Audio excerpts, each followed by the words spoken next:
She was standing barefoot on a tile floor when she felt it. Not pain, something closer to a pulse. A slow, rhythmic throb under the arch of her left foot, pressing into the cold ceramic. She pressed harder, and the throb traveled. That detail matters. It matters more than almost anything else I'm going to tell you in this video. Because where that pulse traveled, the direction, the distance, the structures it passed through, is the reason your cheekbones sit where they sit right now. Not where they sat 10 years ago, where they sit right now, today, as you're listening to this. The arch of your foot and the height of your cheekbone are connected by a single unbroken sheet of connective tissue. One line, no interruptions. It runs from the sole of your foot, up the inside of your leg, through your pelvis, along the front of your spine, through your throat, and into the tissue that anchors your cheekbone from behind. One continuous structure, from ground to face. And when the bottom of that line loses tension, when the arch of your foot drops, even slightly, even a few millimeters over a decade, the top of that line loses tension too. The tissue that's supposed to hold your cheekbone in place goes slack. Not because anything happened to your face, because something happened to your foot. A 45-second press on the INSTEP can reverse that. 45 seconds. One press. And I'll show you exactly how to do it before this video is over, down to the angle, the pressure, and where to place your thumb. But first, I need you to understand why it works. Because if you don't understand the line, the press is just a foot exercise, and it's not a foot exercise. Think of this line, this continuous tissue, like a column in a building. The foot is the foundation. The cheekbone is the cornice at the top. When the foundation settles, the cornice doesn't crack at the foundation, it shifts at the top. The damage shows up at the farthest point from where it started. That's what's happening in your face. The settlement is at the foot, the visible shift is at the cheekbone, and nobody looks at the foundation when the cornice moves. So let me walk you through this line, not all at once, piece by piece. 5 locations on your body, 5 fragments that seem unrelated until you see them together. By the end, the connection will be so clear, you'll wonder how you ever thought your face operated independently from your feet. The first fragment is the arch itself. Your foot has 26 bones, more than any other structure in your body relative to its size. And those bones are held together not primarily by muscle, by connective tissue, a dense fibrous sheet on the sole of your foot that runs from your heel to the base of your toes. When that sheet is taut, the arch is high. When it loses tension, the arch drops. Here's what most people don't realize. After age 40, this sheet loses approximately 4 to 6 millimeters of height per decade. Not in everyone, not uniformly, but as a pattern, it's consistent enough that it shows up in foot pressure studies across thousands of subjects. 4 to 6 millimeters. That sounds like nothing. Let me put it differently. Hold your thumb and index finger about 1 centimeter apart. That gap, in 20 years, that's how much arch height the average person loses. 1 centimeter of structural collapse in the foundation of a line that reaches your face. The tissue on the sole of your foot doesn't terminate at the heel. It wraps around the heel bone. Feel the back of your heel right now, that hard curve, and continues up the back of your leg. But the branch I need you to pay attention to is different. It goes deep. It passes behind the inner ankle bone, that bump on the inside of your ankle, and travels up the inside of your shin, along the inner calf, and into the inner thigh. Not superficially, deep, against the bone. Why does this matter? Because deep tissue against bone transmits tension differently than surface tissue. Surface tissue stretches, it accommodates. Deep tissue transmits. When you press the arch of your foot and restore tension in that sole, the tension doesn't dissipate at the ankle. It transmits upward, along the inner leg, toward the pelvis. Like pressing one end of a rope that's anchored at the other end, the tension travels the length. The woman on the tile floor, the one who felt the pulse, she had spent 3 years looking at her face in the mirror and noticing something she couldn't name. Not wrinkles, not sagging in the way people typically describe it, more like a flattening. Her cheekbones, which had always been pronounced, were becoming less defined. The contour was softening. The architecture of her face was changing shape. She did what most people do. She tried topical treatments, serums that promised collagen stimulation, facial massage techniques she found online, a consultation for injectable fillers, which she didn't follow through with because something about the approach felt incomplete. She was treating the surface of a structure that she suspected was being influenced by something deeper. She just didn't know what. When she told me about the pulse in her foot, the one that traveled, I asked her a question that changed the direction of our entire conversation. I asked her when she'd last paid attention to her feet. Not medically, not because of pain, just noticed them. Stood barefoot on a hard surface and felt what was happening in her arches. She couldn't remember. That's the second fragment, the inner ankle, the relay point where tension from the foot enters the deep track of the leg, and most people have never felt it. They felt their arches ache after a long walk. They felt their calves tighten, but the connection, the fact that those two sensations are part of the same tissue, the same line, carrying the same mechanical information, that goes unnoticed. So we have the arch, we have the inner ankle, two fragments. Let me ask you something. If a line of tissue runs from your foot up the inside of your leg, and that tissue transmits tension, where does the tension go after the inner thigh? Where is the next relay station? The pelvis, specifically the pelvic floor. And this is where the story gets complicated, because the pelvic floor isn't something most people associate with their face.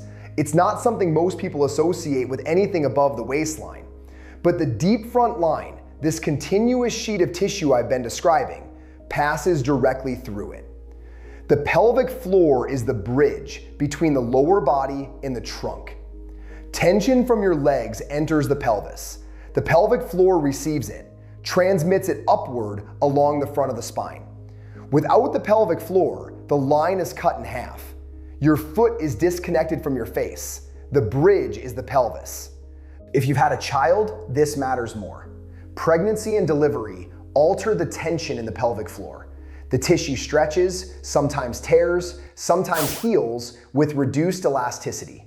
And when the bridge loses tension, the signal from below, the tension from the arch, from the inner leg, gets weakened at the crossing. Less tension reaches the spine, less reaches the throat, less reaches the face. The cascade is mechanical. And it's one reason why some women notice facial changes after pregnancy that they attribute to aging or hormones, but that are partially structural, partially fascial, partially about a bridge that changed. I want to give you a number that might reframe how you think about facial treatments. In the last decade, the global market for non-surgical facial procedures, fillers, threads, ultrasound lifting, radiofrequency tightening, reached somewhere around $15 billion annually. $15 billion. That's the amount spent on treating the top of the line, the cornice, the visible part, the part everyone looks at. The amount spent on interventions addressing the bottom of the line, the foot, the pelvic floor, the fascial tension that governs the shape of that cornice, effectively zero. Not because the connection isn't real, because it hasn't been framed this way. The foot lives in podiatry. The face lives in dermatology. The pelvic floor lives in physiotherapy. 3 different disciplines, 3 different waiting rooms. And the tissue connecting all 3 of them lives in none of those rooms. It lives in anatomy textbooks that most practitioners read in year 1 of training and never revisited. Here's where I need to give you something concrete, something you can hold in your hands. Because understanding the line is necessary, but understanding alone changes nothing in your face. You need the press. I'm going to describe it precisely. The angle, the duration, the pressure, where to feel for the response. This isn't an approximation. These details matter. Sit in a chair, barefoot, both feet flat on the floor. Take your right foot and cross it over your left knee so the sole of your right foot faces upward. You're looking at the arch. Find the highest point of the arch, not the heel, not the ball, the middle, the highest point of the curve. Now move your thumb about 2 centimeters toward the inner edge of the foot, toward the big toe side. You're looking for a spot just inside the peak of the arch, roughly in line with the base of your big toe, but 2 or 3 centimeters back. Press your thumb into that spot. Firm pressure, not painful, firm. The kind of pressure you'd use to press a doorbell you weren't sure was working. Steady, no movement, no rubbing, no circular massage, just sustained compression straight into the tissue. Hold it for 45 seconds. What should you feel? In the first 10 seconds, you'll feel the resistance of the tissue under your thumb. Dense, like pressing into a thick rubber mat. Between 10 and 20 seconds, the tissue starts to yield. The density softens. Your thumb sinks slightly deeper without you adding pressure. This is the tissue responding.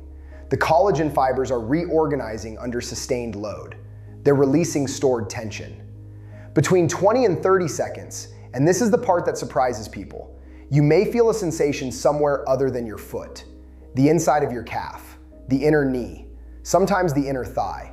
This is the tension transmitting.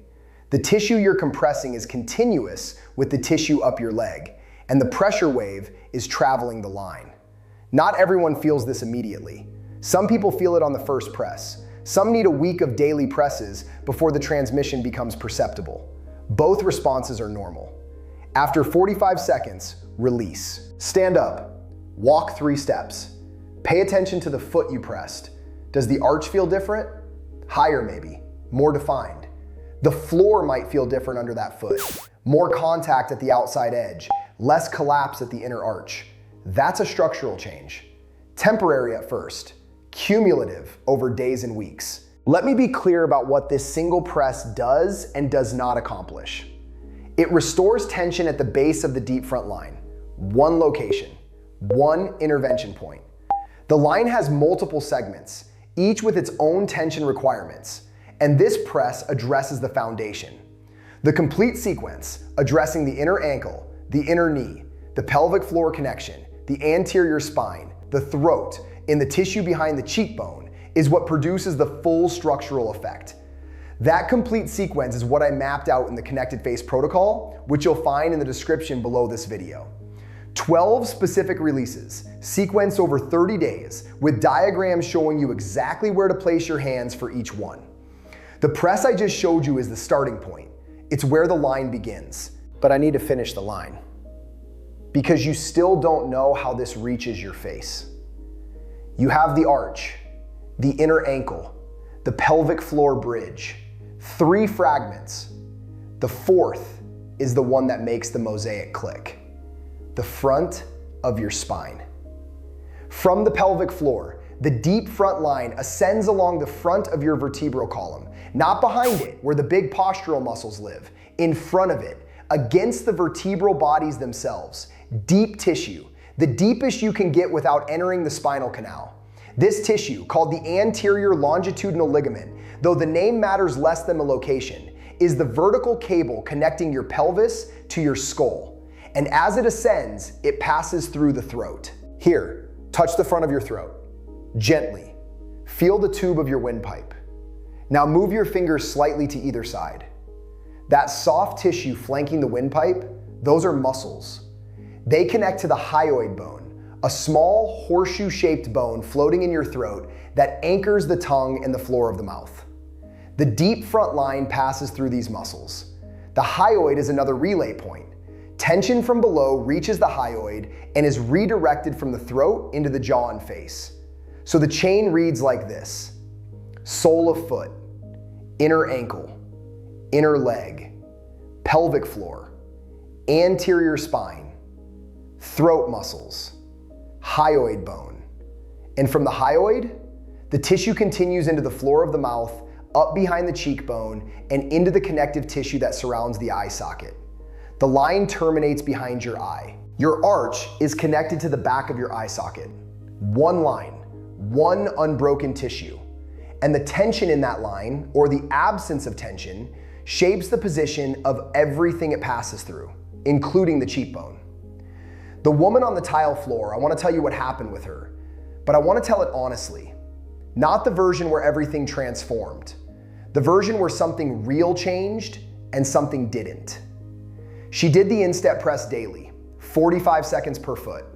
She added, over the next month, 3 additional releases along the line: inner ankle, inner knee, and a seated pelvic floor engagement.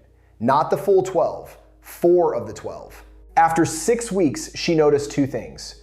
Her arches felt different. Not dramatically higher, but less collapsed at the end of the day. She could feel the floor differently when she walked barefoot. More contact at the outer edge of her midfoot, less rolling inward. That was measurable. She could see the difference in wet footprints. The second thing was subtler. The flattening she'd noticed in her cheekbones hadn't reversed. It hadn't become more pronounced either. What changed was the quality of the tissue. Not the position exactly, more the firmness.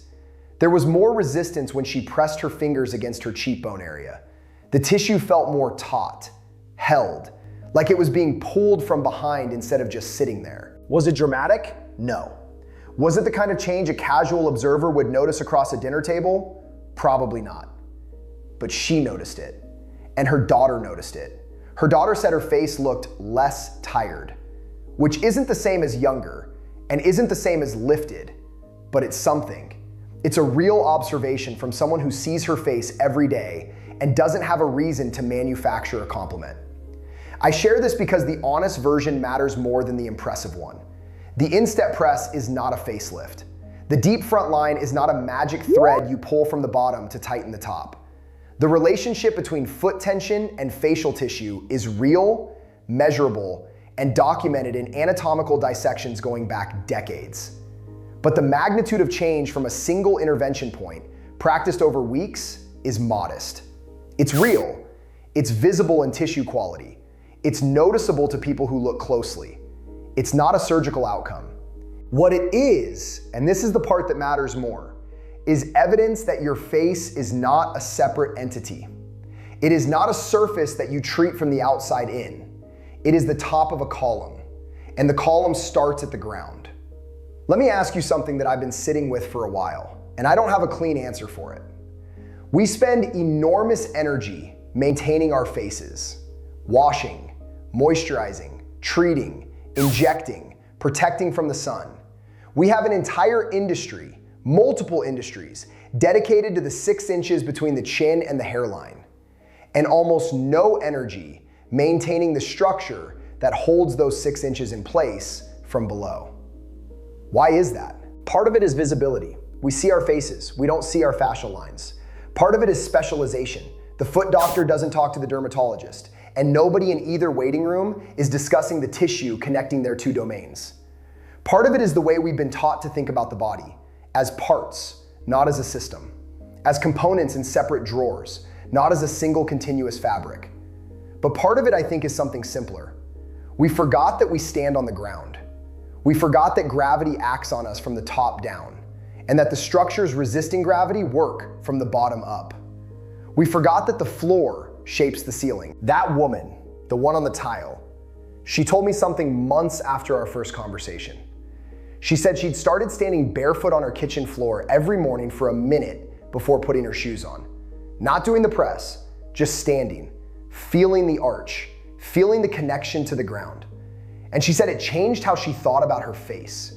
Not because the press was magic, because she stopped thinking of her face as something she needed to fix from the outside. She started thinking of it as something connected to where she stands. 5 fragments: the arch, the inner ankle, the pelvic relay, the throat channel, the cheekbone arrival. 5 locations that seem unrelated until you trace the tissue between them. And then they're not 5 locations in all. They're one line, one unbroken, continuous, tensile line, running from the ground to the face. The mosaic is complete. And the question it leaves you with is the one I still sit with.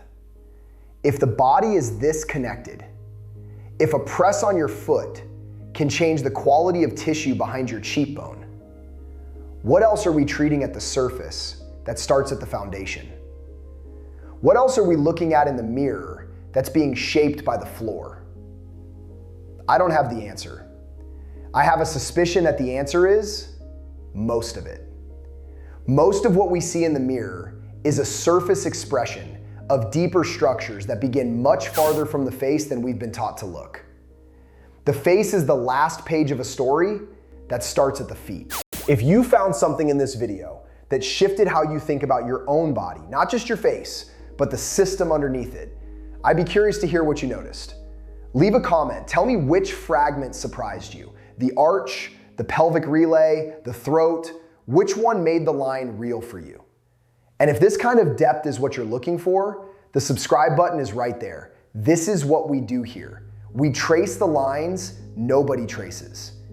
The arch she felt that morning, pressing into cold tile, it was never just a foot. It was the foundation of her entire face.